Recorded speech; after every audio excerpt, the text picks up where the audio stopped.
calculate to this end is the free energy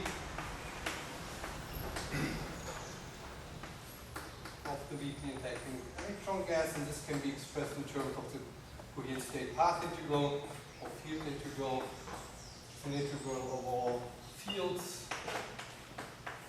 So this is partition function integral of all fields, and each field configuration is weighted by some action, and this is here the action of the weakly interacting electron gas, which consists of two parts.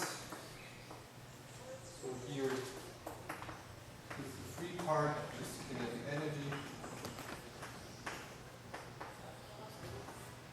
Mara frequencies, and some chemical potential fixing the average number of particles, and then we have the interaction term, which is quartic.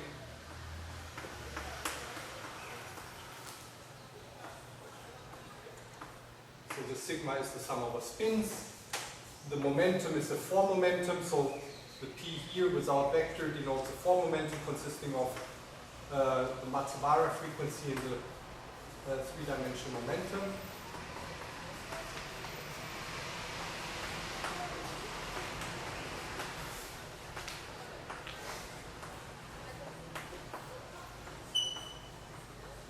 So this is what we discussed so far, where the interaction potential is that Q energy, Q squared, E squared. And so this is the task that we want to do, calculate the free energy for the weakly interacting electron gas. And so there are some details that we discussed. So we are assuming some model for the weakly interacting, the weakly interacting electron gas here describes our metal.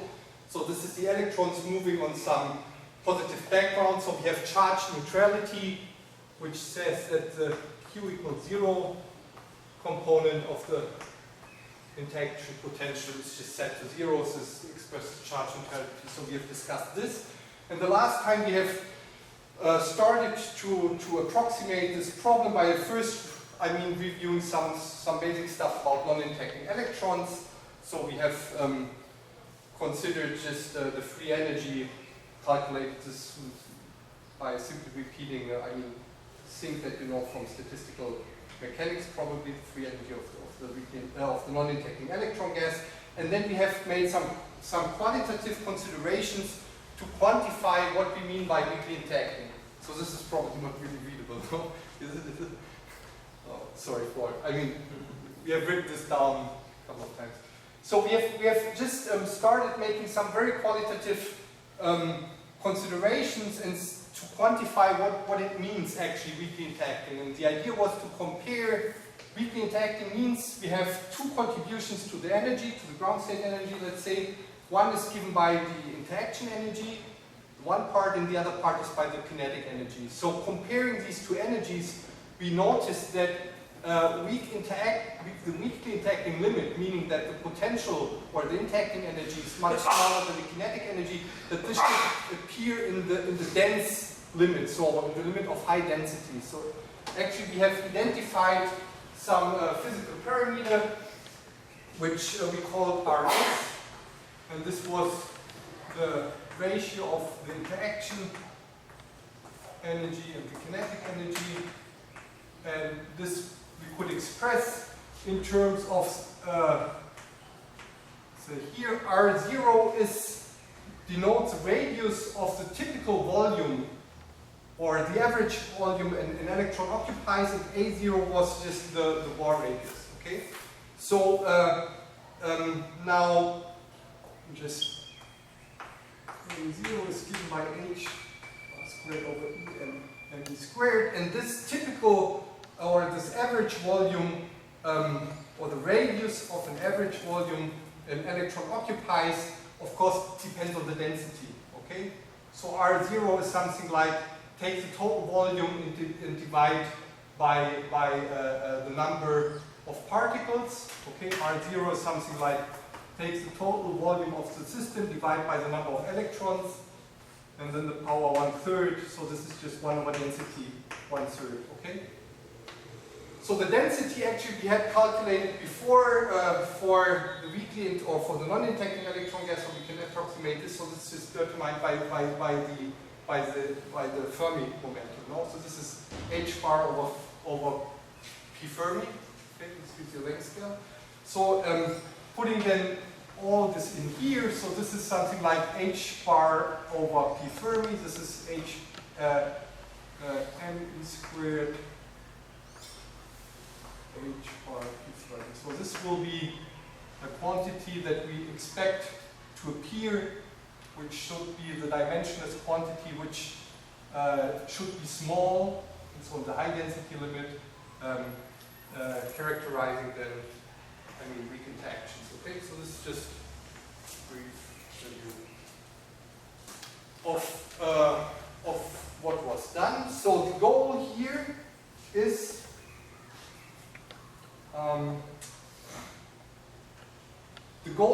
now is to do a calculation of the free energy in the weak interacting limit, and the idea that we have is, well, if interactions are weak, we can think of doing some perturbation theory in this interaction potential.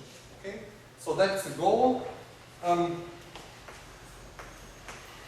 calculate the free energy in some perturbative expansion in orders n, where first right. So this is actually an asymptotic expansion, and I will specify this later on, why this is actually an asymptotic expansion in the interaction. Okay, where f of n is proportional just to the nth power in the interaction. Okay? Okay, so this amounts to doing some perturbative, or better, asymptotic expansion. We will notice what this means later on in the interaction. Okay, so that's the goal that we are after, to calculate the free energy. Now, what we need to do is to discuss perturbation theory in terms of let's say, the field integral. So, and this is now like one of the things we have to see how detailed we are going to do. So, as said, so we are reorganizing the lecture a little bit. So instead of going like systematically and introducing perturbation theory first general and then coming to examples, I want to somehow try to elaborate like the general formalism at the example, because we already want to start with the example. Now, who knows about diagrammatic perturbation theory? So about like half of you, okay? So then, direct. Huh? Direct perturbation theory. What do you mean direct? What's said? So I was just like, this is now an example where we have to see how detailed we are going to discuss next. Like, what we want to do here is to do a perturbative calculation of the free energy. What we know, or what we need to know how to do is a perturbative diagrammatic perturbation theory. So I was just asking this.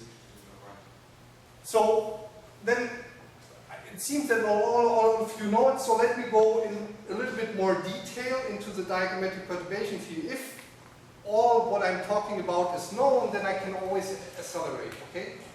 But this is now, this was just to recall you, weakly interacting electron gas, identify the parameter, that is the goal. But now we make some let's say, switch and come to some more, how do you say, general discussion of diagrammatic perturbation. Okay, so this is then what we talk about in the rest of this lecture. And this will be first done more generally for correlation functions, and afterwards we return to the free energy.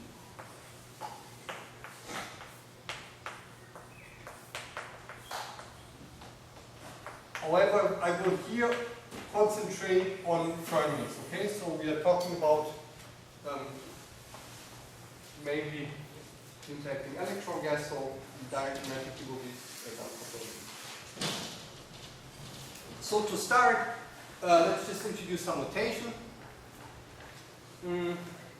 that we will use.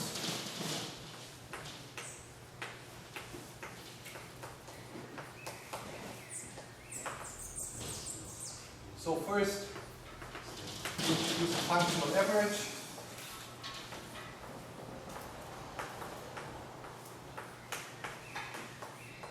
In the following way. So we calculate an expectation value as an expectation value with respect to weight, which is given by the action, and then this weight should be normalized, so we divide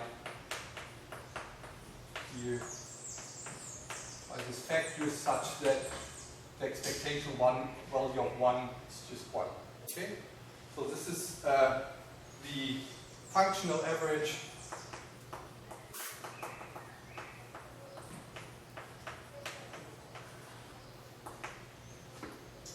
or the functional expectation value.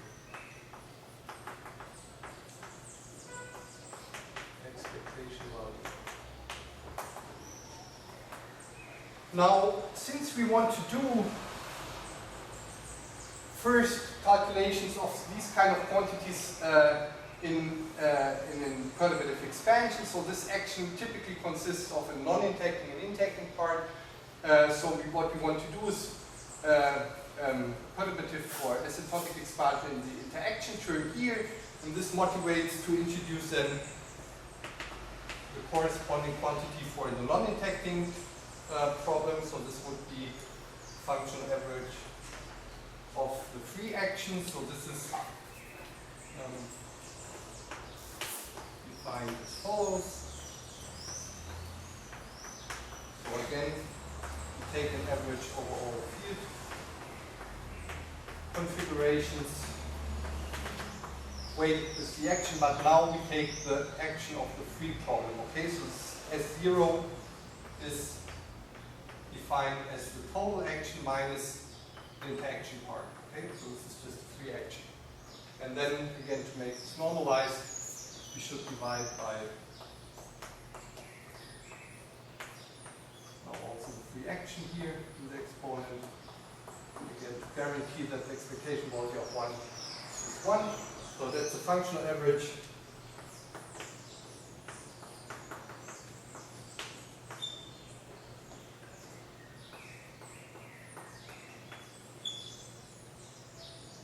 over the Gaussian or the free non-interacting action.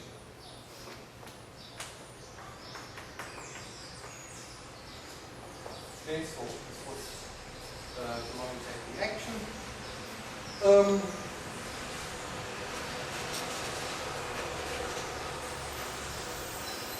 Now, having introduced the free action, well, we can also introduce, I mean, this is somehow tautological, but it's just still to make it, introduce notation. So this would be called the interaction term, okay? The interacting part of the action we will call the interaction term, and sometimes it's also called the interaction vertex.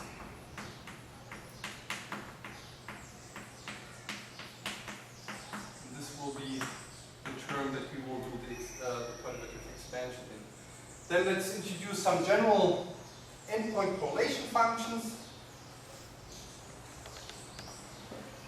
Let's say x1, x2, to xn, where here the x again is consists of 4 components, so it consists of time and 3-dimensional coordinate, okay, or d-dimensional coordinate in general, and this is defined as the endpoint function as product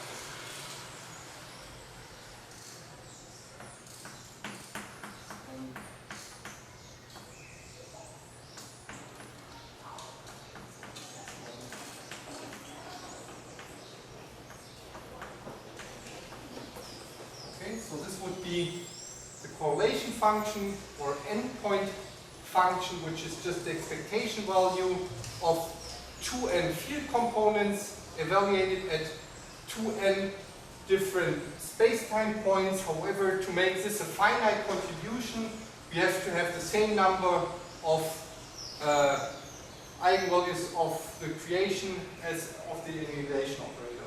Okay? So this would be the endpoint correlation function.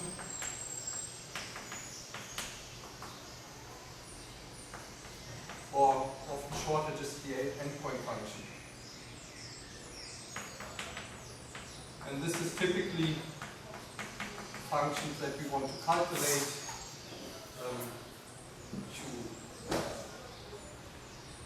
for example, to find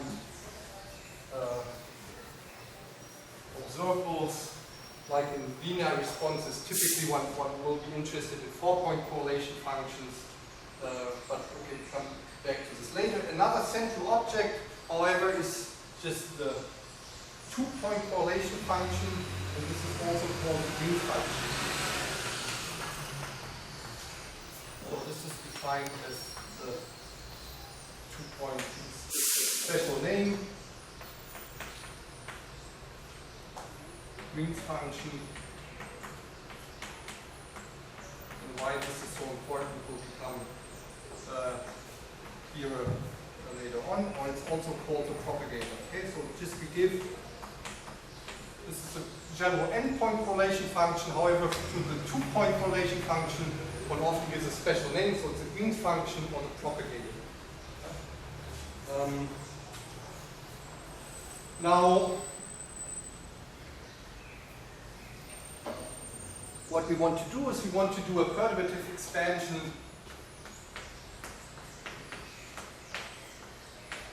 in the interaction vertex.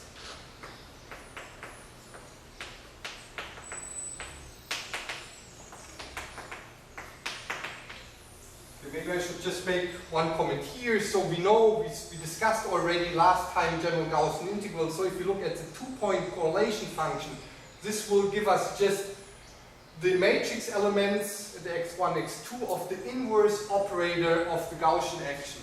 Okay? So this is why it's a propagator of the theory. So it's an inverse of the Gaussian. And to this end, we'll be just quite general and consider here some general function x of the xi bars and the x's. Okay, this is just can be a 2-point correlation function or some higher correlation function. And what we want to do is, as written down before for the free energy, want to make some expansion of this object in xn's, where this n again stands for the nth power in the interaction contribution. And this is a series which will start at n equals 0. This would be just the expectation value of the non-interacting theory. And then we should later on talk about up to where one should go. So in principle one could think to infinity, but this is something that typically we are not really dealing with, let's say, Taylor expansions in the interaction, but with asymptotic expansion, but I'll come to this difference in the end. So let's not so much care about how many terms we sum up in the end. This will be discussed later. So this will be what we call a calculation calculated in derivative, or more precise, asymptotic.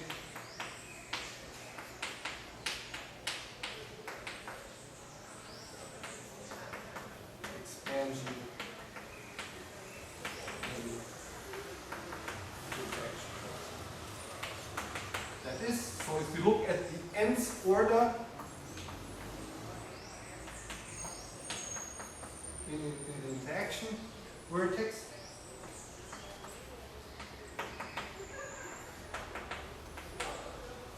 then one has to take into account that, well, if we start out from this here, this is now written as a sum of the Gaussian part and the interaction vertex, and this as well. So if we do a perturbation, a perturbative expansion in the interaction vertex, actually we have to do it in both. We have to do it in the numerator and in the denominator. Okay, so there's two contributions, or two terms that need to expand it. So the nth order results from the expansion of the numerator and the denominator.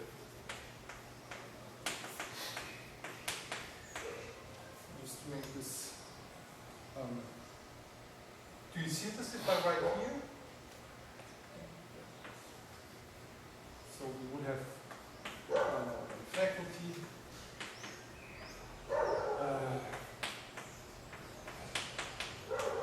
then we have the operator, and then the interaction term in nth order.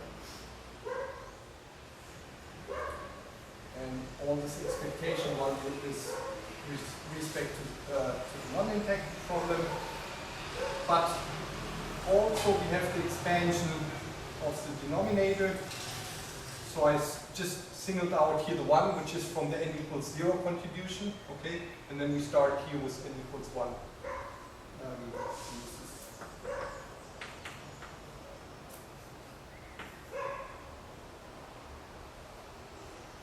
Okay, so what one needs to do is one has this expansion of the numerator and the denominator, and now one has to do an expansion, well, of this 1 over and of this, and collect all contributions which are then in nth order. Okay? So, just to give one example, let's consider the Green's function as an example.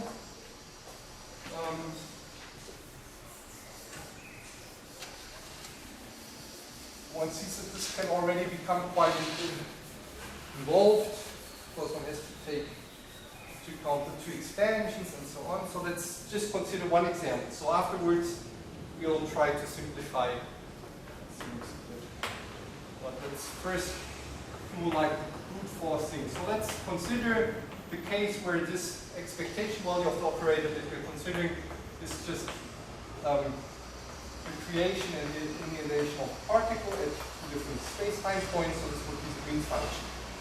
So GF Green's function. Okay. So if we just follow this prescription, we would write now the Green's function of the interacting problem as an expansion in nth order perturbation theory. So the zeroth order would be just the non-interacting term. Okay, so this would correspond to this here, just the one, the zeroth contribution, and here also the zeroth contribution. Okay, so this would be.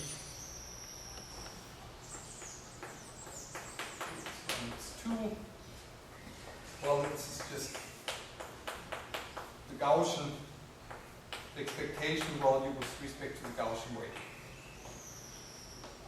And this is also important building block, what we're going to do. So we give this now, again, its own name, so we call it just G0, which is the zeroth order in interaction, so that's a free Green's function. Okay? Now, for G1, well, this get G1, we get two contributions. The first is taking here the n equals 1 contribution, but then we have to here just take 1. The second would be the zeroth order from the numerator, but then we should expand this here to first order, and the 1 over 1 plus x we can expand as 1 minus x. So we get this here. Okay. So let's see, from expansion of the numerator, this would be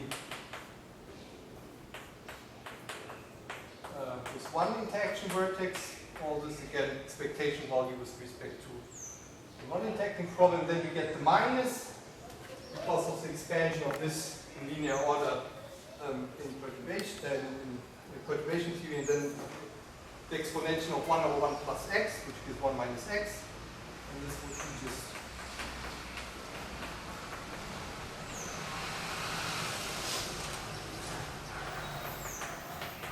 Okay, so this here comes from the expansion of the denominator. Okay, and well, let's just continue a bit. See how it works. So in second order it gets more complicated because then we have to take the second order from this. So this would be psi bar psi s interaction vertex to the power of 2. Then we have a linear term, and the linear term from here, this again comes with a minus, psi bar psi s interaction expectation value, then just multiply with an expectation point from here. And then we have the zeroth order from here, and the second order from here, which actually can come because of two contributions. So the first is this, the second order, 1 over s int squared linearized, and we can also have the second order of 1 over s int quadratic. Okay, so just make this point. So we have here 1 plus s int plus s int square. So we have to take these into account. Now expanding this, well, we get two contributions of second order. So this to the square and this just linearized. Okay. So if we take this into account, all into account, we get the 4 different contributions. So you can verify this maybe at home. So there's the first contribution, which is the simplest, just from expanding the numerator, and the 1/2 is because we're second order. Then there is the contribution from the linear term in the numerator and the linear term in the denominator. This again comes with the minus sign, and then there's the 2 terms due to the expansion of second order from the denominator. So this is taking the 0th order from the numerator, and then we have this term here, second order expansion of 1 over plus, and then there's, oh, this comes again with a minus.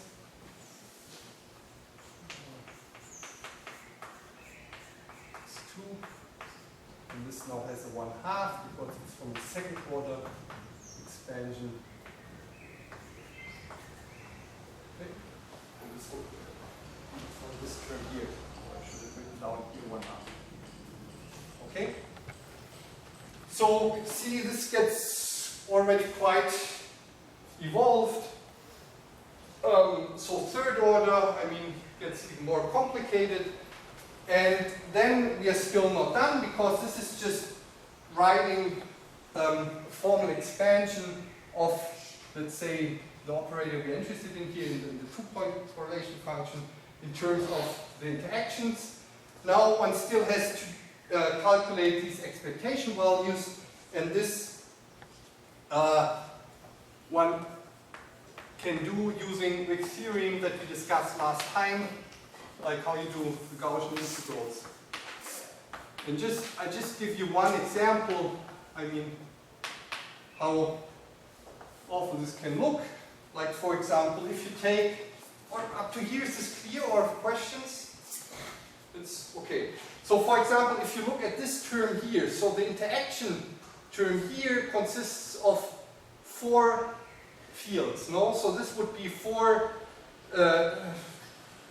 so this would consist, the square would consist of 8 fields, and then we have here another 2, so this would correspond to 10 fields. So that's quite a lot of things, where one then has to apply Wick's theorem, saying that one can always reduce such an endpoint function by Wick's theorem to products of 2-point functions. No, that's what we discussed last time. So let me just give you one example for, let's say,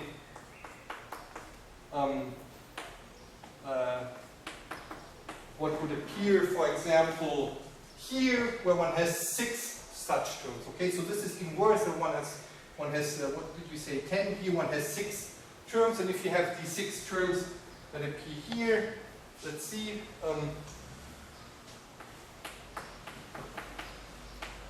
So typically they almost generally they will be of this form.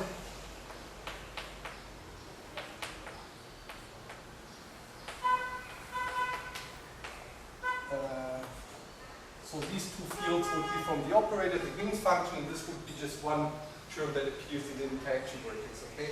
So now, what we said is, to calculate this, you have to take all the combinations of the pairings you can do, yeah? You can start out first pairing this with this with this, and this with this, but then you have to be careful with sign factors, okay? So you get, for example, some sign if you push this over here, or if you put this here, well, you have two signs, so nothing happens, and so on. Then you can pair this with this, and so on. So in general, if you have here, how many do we have? We have 6 fields. So you can pair this with 3, then the remaining one with 2, and this is with 1. So we will always get, if we have like a 2n point function, we will have n of these fermionic, of the eigenvals of the creation operators, and then we will have n faculty contributions. So here you get 3 faculty, 6 contributions, okay, if you do the Wick contraction. I just once write it down, I mean to somehow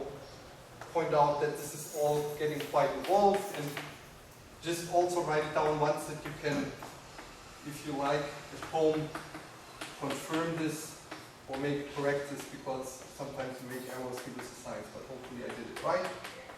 So whoever likes can confirm this at home.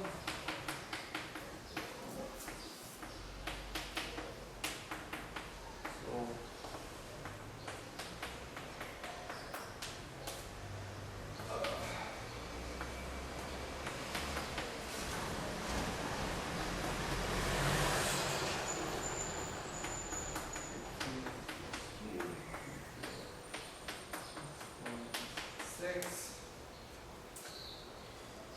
well, I think I don't write down all of them. Just getting too much. But if you like, you can just complete this and verify it. But you recall how this is done, no? So this would correspond to contracting these two. That's like what you call a contraction. This is a Green function. And then this one here was pushing this over here to this neighbor. Then you contract these two. So this is why x3 minus x6 and x4 minus x5 is these. We did get a positive sign because we had to exchange this twice. Now this here, for example, corresponds again to contracting these two, and then it was contracted 4 and 5. So in 3 and 6, 4. Okay, so here I already wrote it down 3 and 5. Sorry, 4 and 6. Then here, this was contracting this and this. So this is contracted, this we push over here to this side, so this gives us a minus, and then you contract this and this. Okay, so this is a minus. These two contracted, 3 minus 5, and 4 minus 6. Now here, what was done here, x1 minus x5, so this is pushed over 3 times up to here. Then we have x3 minus x6. So once we have pushed this over here 3 times, we still exchange this with 1. This is 4, so this is plus. And then we have x1 minus x2, x3 minus x5, x4 minus x6, the remaining, and so on. Okay? So that's just, I mean, not so complicated, but one always has to keep track of the signs. Now, the point here is just what I want to say. So this is just denoting one of this quite innocent looking contributions here, okay? So this would just denote this one here. Now obviously this is even more complicated, so here we said we have 10 fields, so we have 5 fermions fields, so we have 5 faculty contributions, okay? So 5 times 4, 20, 3, 2, 6, 120 terms, okay? So this will be 120 terms, and so on. So this is, I mean, gets really very quickly rather evolved, and actually, I mean, can get desperate if you look at this and try to do it this way. Okay? This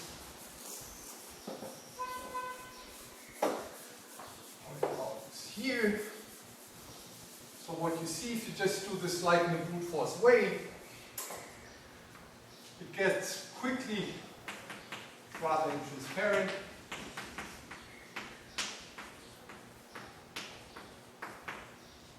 And not really I mean, inviting to go to higher orders. Well, it's really like get kind of scared, and what you really want to have is some more efficient way to formulate the problem. So a more efficient way to formulate the perturbation theory, and this is actually what brings us then to the diagrammatic perturbation theory.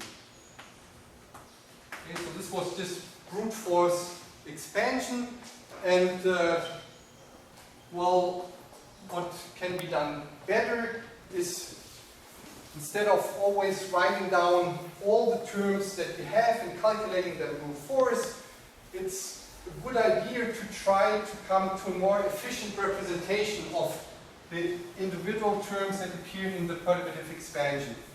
And this is the idea of the diagrammatic perturbation theory, where instead of writing always down all the terms you want to calculate, you make some representation of a given term in terms of some pictures or some diagrams, and then you can just perform the weak contractions the possible way by just applying some rules how to combine diagrams, and then you do in a way all the weak contraction, all this contraction just by drawing this diagram, so in a way by using these pictures, and only in the very end you need to know how to translate the diagrams back into algebraic expressions, okay? And this is what we are going to discuss now.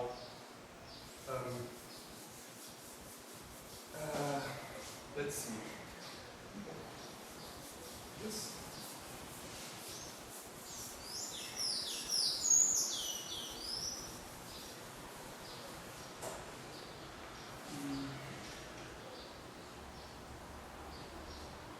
So I will just define some symbols to represent first operators or the fields that appear in the perturbative expansion, okay? And then I will describe some rules how calculation can be done.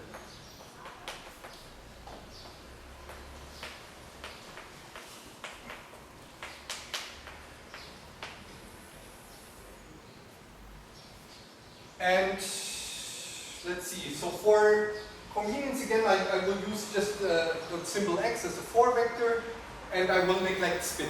Later on we will put spin into it. So let's recall that what typically we want to calculate is this kind of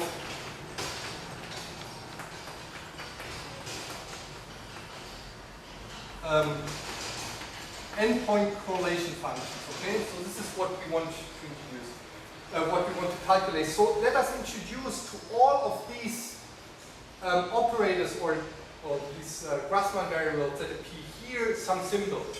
So these are symbols which should, in a way, also reflect the given point where we want to calculate the endpoint correlation function, okay? So let me introduce the following symbol for the Grassmann variable of a creation operator. So we put a point. This point can be labeled with the coordinate, the space point coordinate of a given eigenvalue of the creation operator, okay? So this point corresponds, this is, let's say, an information that is put in from outside by the endpoint correlation function. Just the point where you want to create, let's say, the electron. If you would have spin, you could also attach some spin to this line. Okay? And then let's give this a name. Let's call this some external leg. Okay? Just to have a name for it. In the same way, you can introduce a symbol for the eigenvalue of an annihilation operator. At a point, let's say x prime, so this will correspond to one of these objects here, by just taking the symbol that the error is running into this point, okay? So in a way you can already see that this corresponds to creating a particle at the point x, and this corresponds to destroying a particle at the point x, yeah? So this is like the endpoint correlation function typically are let's put in a particle, create it somewhere and see how it propagates to another space. Okay? Well, this would be also the external leg corresponding to an annihilation operator. Then let's define diagrammatically what would be the Wick contraction. So we said that if we have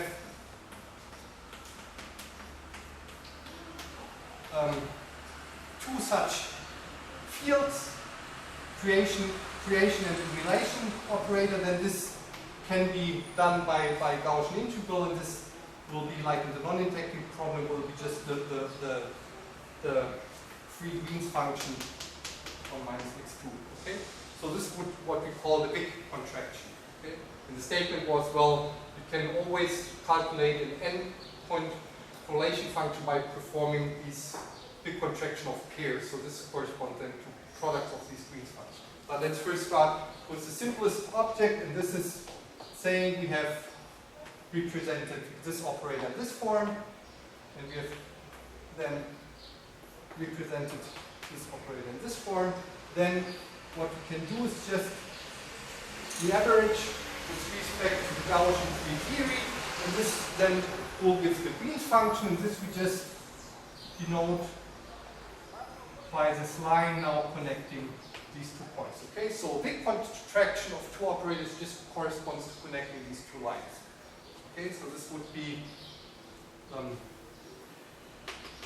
diagrammatic representation as a Wick contraction.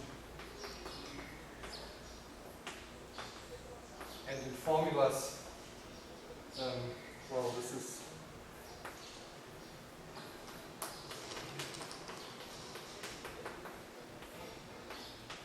just what we call the free Green's function.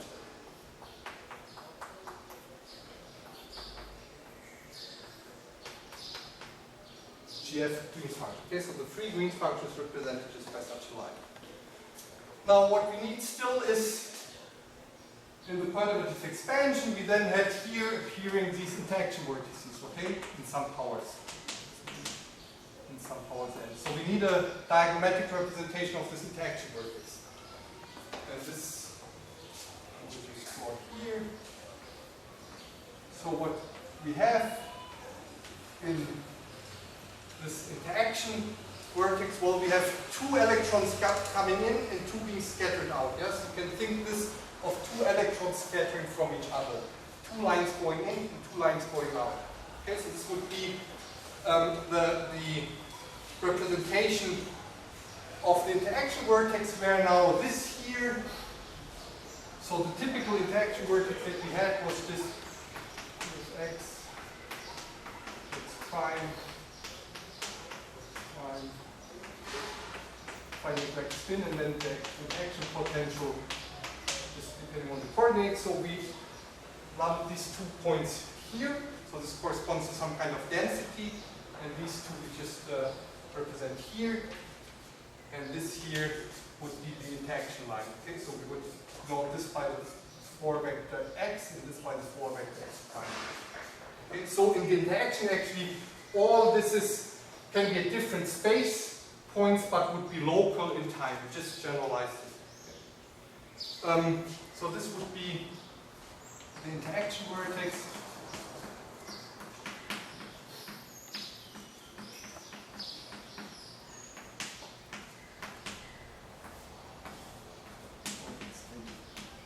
And so one thing here, so we had here the points to denote that this is some, let's say, external information that was given by the correlation function. Let's create a particle at x or destroy one x prime. Now these don't have these points because this is just, let's say, an intrinsic interaction. Okay, so these x and x prime should be actually integrated over.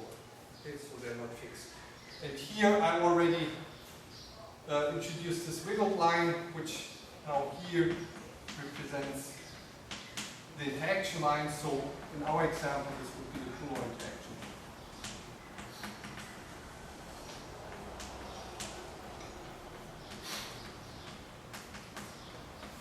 Okay, so this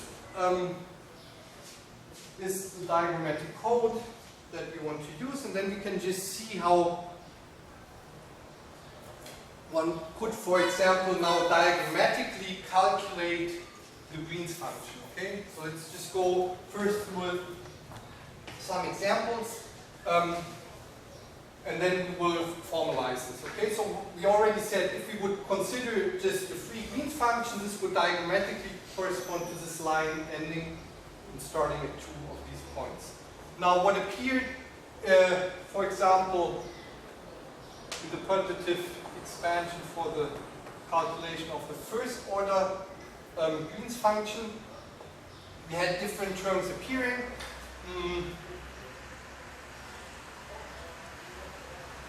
So, okay, it's not written down there anymore, but what we said is that the first order in interaction actually has two contributions. One is from the expansion of the numerator in the interaction. Then we had one term from the expansion of the denominator.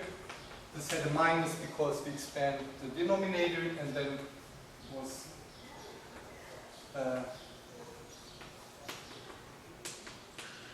given by this expression. Okay, so this would be something that we would need to calculate these big contractions. It's an object that we would find for the calculation of the first order Green's function. So let's now try, instead of writing all these terms and then doing again by hand, like going through all the combinations as I did before, let us now try to see how we would calculate this using the diagrammatic code instead of doing the brute force thing. Okay, so let's see. Well, the zeroth order was already given here, no? So this was expectation value of the zeroth order. So if you want to calculate this, you would have, let's first start, let's call this A, let's call this B, and let's put A first. So if we want to calculate this here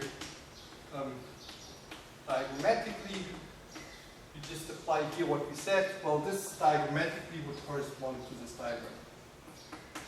Okay, this was already done. Now let's see what the second term would look like. This is the interaction to 0. So what we said is we should draw this as such a diagram where we have two particles scattering from each other. And I will later on introduce again the coordinates. So the idea now is, in this interaction term, we would have,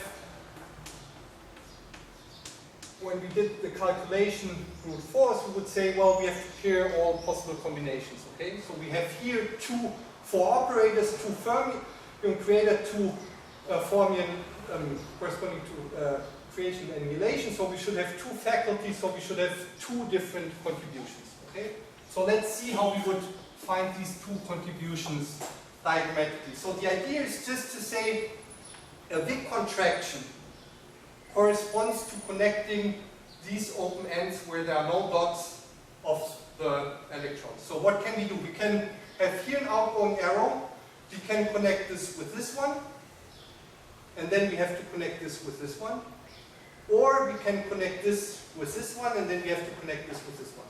Okay? So the expectation value here, the 0, means connect all the open ends to some other arrow. So meaning that in the end we only have lines ending and stopping at points or just closed lines. Okay, so if we do here the big contraction, we would get two contributions. I just draw now differently. So this would corresponding connecting this with this and this with this.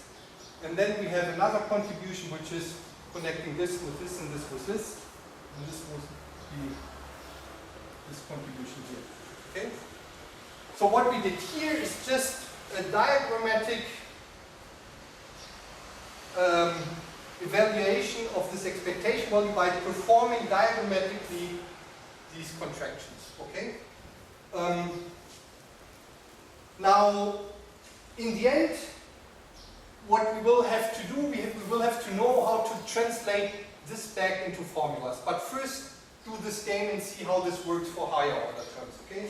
So the second order was not so problematic. Also, if you do just brute force, it's not too complicated, but then we have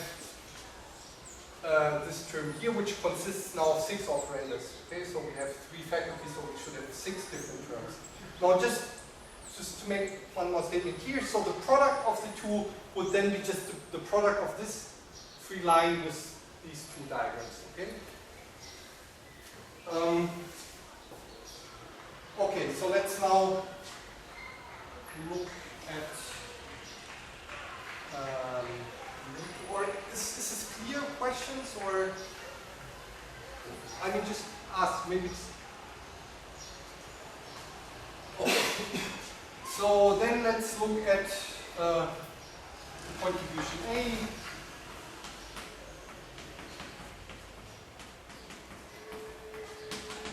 Which has 6 different fields, so this would be represented. Again, let's just suppress for the moment the coordinates. You can later on do that. Okay. So this would correspond to representing this one here, this corresponds to representing this one here, and this corresponds to representing this one here.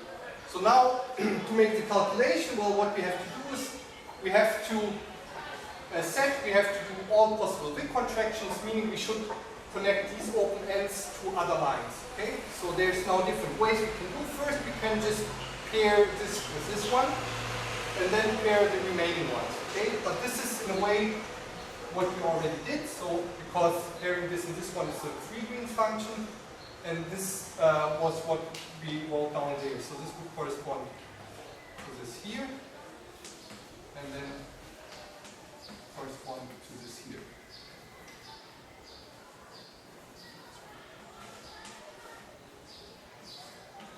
Okay, so this would be contracting this with this one, and then we have 2 options how to contract this one. So then the other option would be, well, if this is not connected to this, then we can connect this to any of these ones here. Okay? Now, since this is just an out, like here the arrow is pointing in here, this is isolated and this itself doesn't give any contribution, this also has to be connected to one of them. Okay? So let's see, we can connect this here,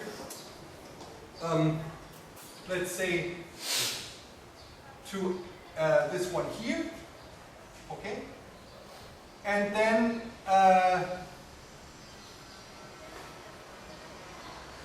we have to put one of the outgoing lines with this one here. Okay? So to connect this one with one of the ingoing, we can use this or this one. So we have 2 options, but it doesn't really matter which one we take because, I mean, so. Now, once we have connected, let's say this with this one, now we will see that what really gives different diagrams is if we use this to connect this with this one, or if we use this to connect this with this one. So let's just take the example that we take this connecting with this one. Then the only possibility to do the remaining part is to connect these 2. Okay? And what you see, like the diagram that you get out from there, would be of this form. Okay? This is connecting this with this one and this with this one. Okay? Now, how many diagrams of this type do we have?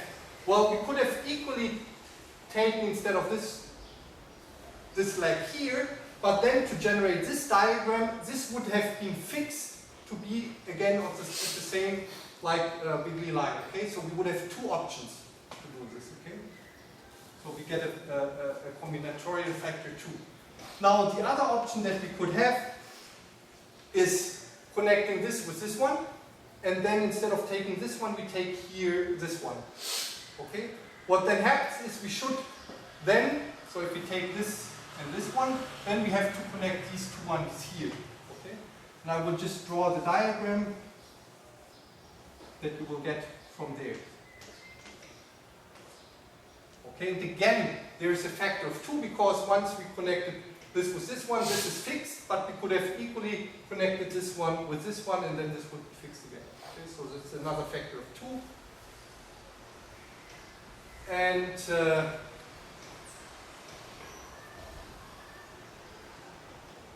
this is what we would get diagrammatically from evaluating this here. So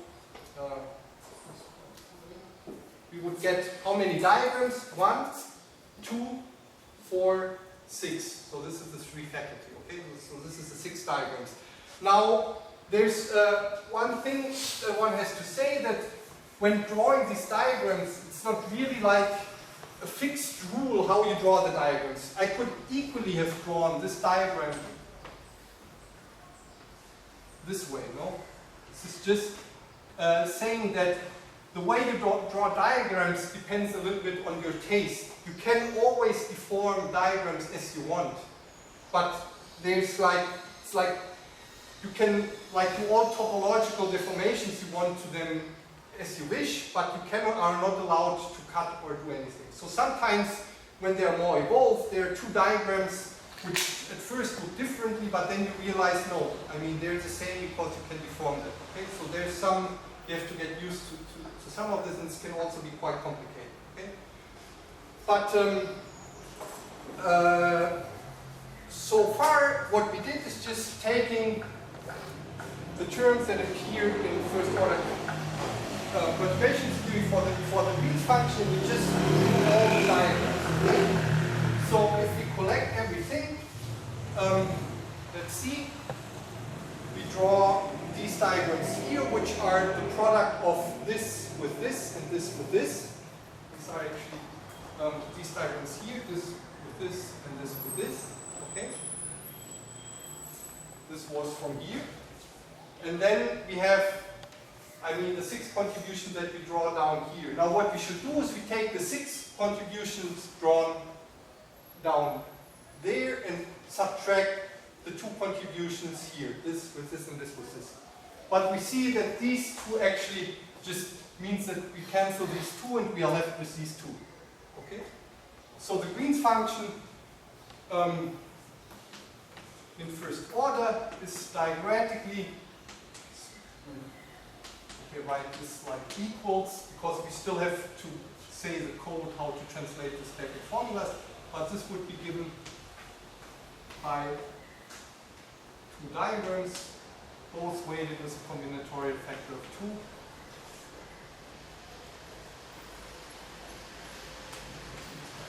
Okay, so this is what we get from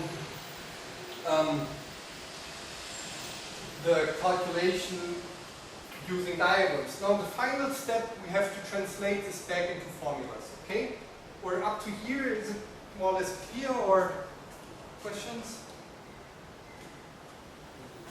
Okay, so now, like, again, there's no fixed rules how you do it. You can do it like you like, but many people do it this way, that we present the different operators or terms that appear here by a diagrammatic code.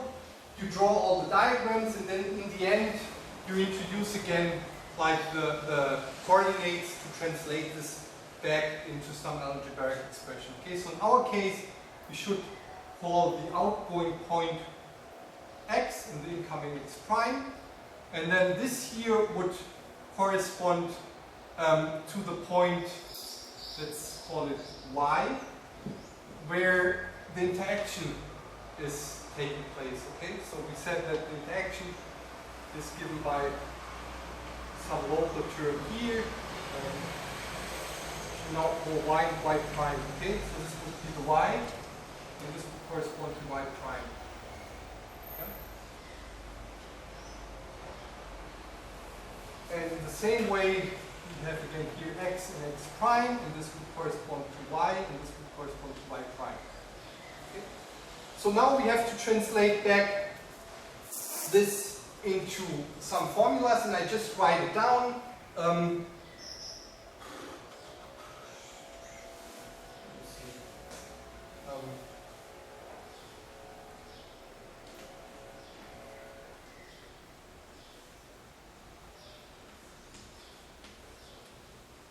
So what we have, these were fixed. We have integrals over y and y prime. Now this here just corresponds to free Green's function between x and y. This is a free Green's function between y and x prime. This is a free Green's function from y prime to y prime. And there we have an interaction line between y and y prime. Okay? Let's write it.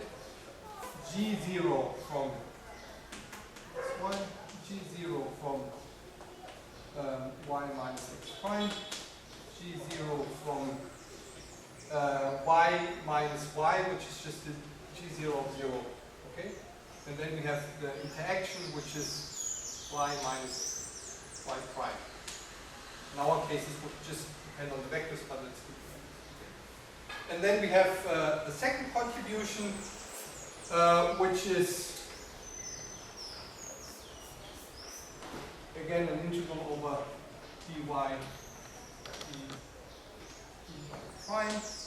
You have Green's function again between x and y. We have Green's function between y and y prime. And we have a Green's function between y prime and x prime. And the interaction now is between, again, y and y prime.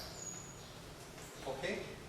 So I just wrote it down, I mean, quite generically. In our case, for the interacting electrons, we should now separate this into a space and a time dependence because, I mean, this just depends on the space coordinates, but I don't write it down, okay? So this is what you get if you translate this back into formulas, okay? And this would be what you would get from the contraction if you would just do it, but somehow it's, okay, we should take into account the factors too, the combinatorial factors. So if you once got used to it, and if you go to higher orders, you will see that this is highly efficient to do it this way, first translate into pictures and then back into diagrams. Now there's one more thing that I will just come back later on, but there's, when you translate this back, there's an issue of signs. So there can be appearing some signs, and they actually are due to what we find. For example, if you do here this contraction, we said you get different contributions for Green's function, but there can be signs appearing due to the anti-commutativity of the Grassmann variables. So there will be sign factors appearing, and this means that there will be some signs also in this problem, and they can be fixed by a simple rule, which I will be explaining later. And this will show you that this will come with a minus, while this not. So here I just put it in by hand, but we will explain how to derive also the sign factors. Okay? So just make 5 minutes break, and then